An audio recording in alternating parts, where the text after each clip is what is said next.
October 21st was the release of Battlefield 1, a game that a lot of people were getting excited for. The main reason why a lot of people aborted the hype train for this game is because of DICE's approach at a classic boots on the ground shooter taking place during World War I and a couple other wars during that time, and not some way too futuristic like Call of Duty Infinite Warfare. To be honest, I was the same as most people, since it was a refreshment to see something classic instead of something that includes robots. So this is my Battlefield 1 review.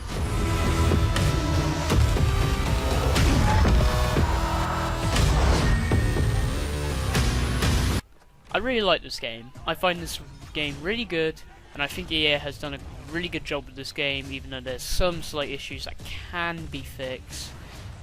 Yep, that's my quick review on this game. But now, onto my longer review. The campaign, or war stories it's known as, seems to be one of my newest favourite campaigns to play in a video game. The campaign features 5 war stories that take place during the early 20th century, where World War I was currently happening.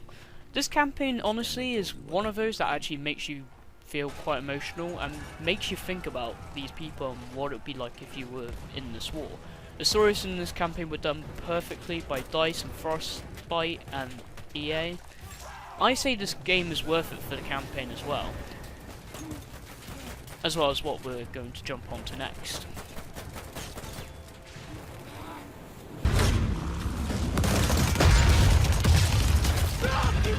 Last time I reviewed the multiplayer was on the Battlefield 1 open beta, and I said the multiplayer was quite good, with quite a few nice features and realism to the game. What they have done now is improve some of the features and added in a couple of new ones, as well as nerfing and buffing a bunch of weapons that were either useless or way too overpowered.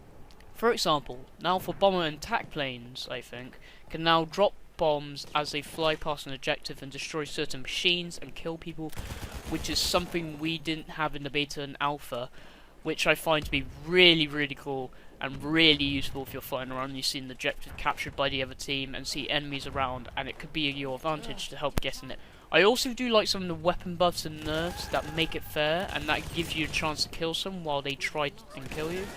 My only issue though with the weapons is the pistols in this game. They seem to be buffed a bit too much, where they are basically like a primary weapon, and quite a bit too overpowered where you can kill someone with a pistol while they use either a shotgun, LMG, a submachine gun, or even a sniper.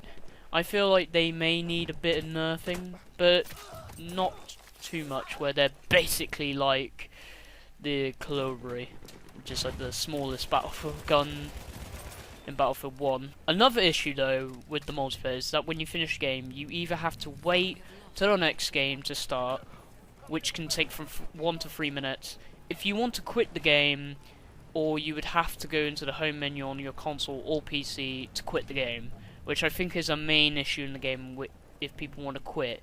So I think what they could do is they could add an option to quit the session and go back to the game menu when you finish a game. But overall, the multiplayer is actually better than it was on the beta, and just to show how good it was, as well as having the in-game menu work normally and load really quick this time, which was nice to see by the way, here's a good old clip from good old Leo. Bu kesinlikle yok.